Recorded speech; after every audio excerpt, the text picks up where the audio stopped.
Welcome back to JB Reviews. I have a 2024 Chevy Silverado High Country, and we're going to answer the question, what's new for 2024? Special shout out to Jerry Seiner here in Salt Lake City. If you are in the market, this truck is available. Let's go ahead and take a look at the window sticker so we can see what's optional and standard. At the very top are the specs for this particular Silverado, and be sure to pause it for the standard equipment.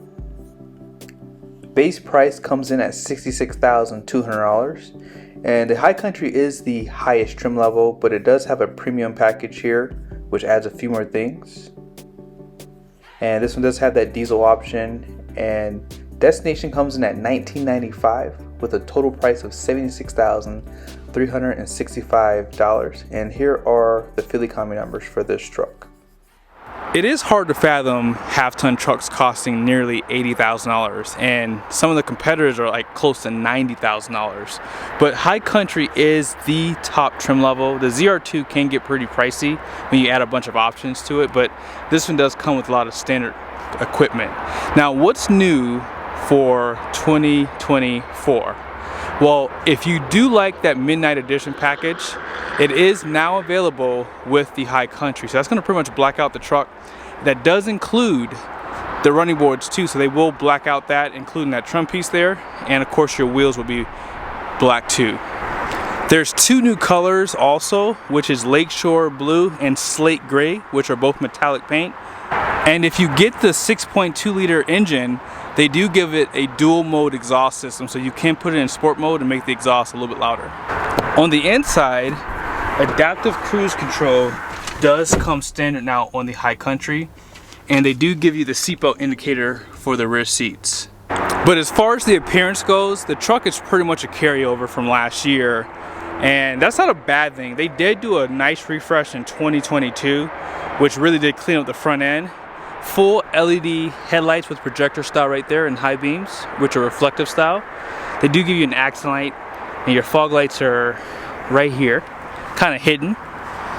Engine block heater plug right there. Forward facing camera with a sprayer, tow hooks, and that's not really a chrome, that's more like a bright aluminum finish, so it's not really bright like chrome is, and I like that a lot better too. Parking sensors. And off to the side, I'm not a huge fan of these wheels, but they are 22, and here's the tire size, 275, 50, 22. And these are the Bridgestone Alenza tires. Independent front suspension, which is what you would expect on these half tons. And as you guys saw, Duramax diesel. And then here's that like polished aluminum trim piece.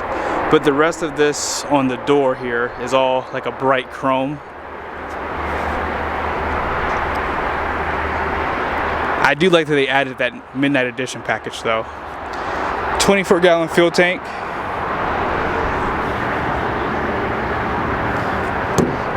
And they do use a leaf suspension out back. And they do give you that fabric material for the wheel wells too. Now, something I didn't show you guys last time, if you push the button on the running boards, they will come out back. That way it acts as a step for the bed. And it is a nice function that they give you. So I'll just push it again.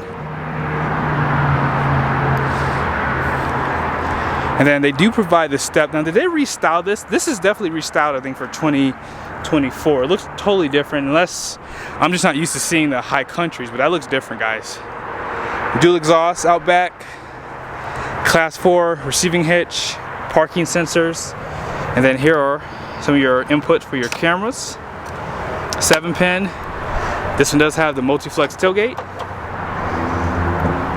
bed lighting, and there's two cameras above, one for the bed, one for that rear view mirror, and they stamped High Country in the front of the bed.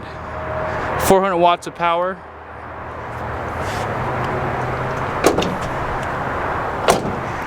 And here's just a better look at that rear. They do provide a light too for your class 4 receiving hitch at night. Chrome tips for the exhaust. And let's go ahead and talk about this Duramax diesel. For 2023, GM came in swinging with this diesel option.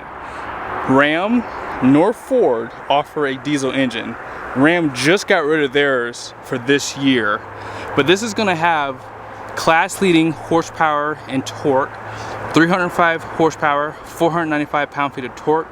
They did do some updates to the turbo, combustion, and this is a really good engine. Inline 6 design, and it's a beefy little diesel. I do wish that the others competed in this wheelhouse, but it seems like a lot more people are moving towards twin turbo V6s, and I hope that GM holds on to this masterpiece, because I think if I ever decide to ever get a half-ton, this is the only engine I would ever buy. So it's definitely gonna be a GMC or Chevy in the half-ton segment for me.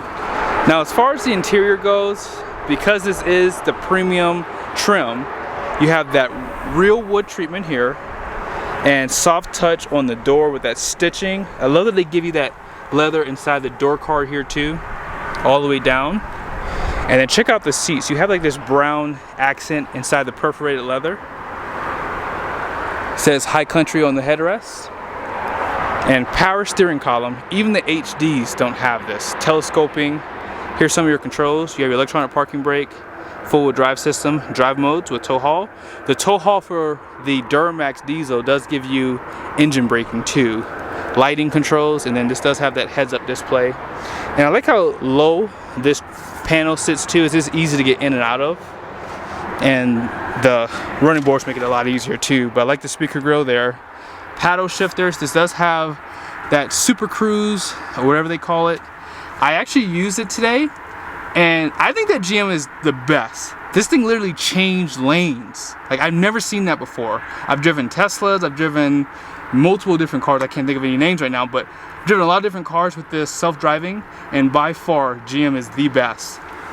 So when you close the door, it gets really quiet inside of here.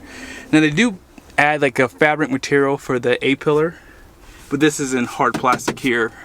Sunroof, black roof, which I love to see.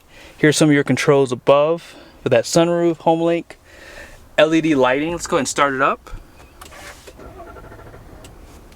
You have screens just about everywhere, 13.4-inch display. And here's some of the controls. Lane keep assist is right here. Parking sensors, auto stop start. And this does allow you to drop the tailgate from inside the truck. It does not go back up though. Caution lights and traction control. This button will allow you to put all the windows down, but it will not allow them to go back up. That camera view above the bed was this one. And let me show you guys the bed view camera too. So in the second menu here, they do allow you to zoom into to check on your cargo. And this screen is fully customizable. I love the split screen function too. If you would like full screen, that is available too. They give you some information above right there. Heated and ventilated seats with the heated steering wheel button right there. Dual climate control, USBs. This truck is pretty much loaded. I have all my stuff down below. A lot of storage down here. Cup holders. And then this is your wireless charger for your phone. Great storage with a removable tray. Power plugs, more USBs. Let's check out the passenger side. It is amazing how nice these trucks have gotten. 10-way passenger seat. And then this is that engine block heater plug.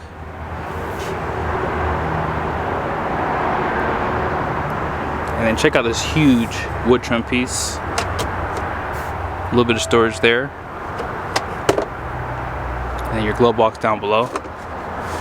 This truck cannot be used for carrying a truck bed camper, which I don't think any half-ton really has the capability these days because of all these higher trim levels.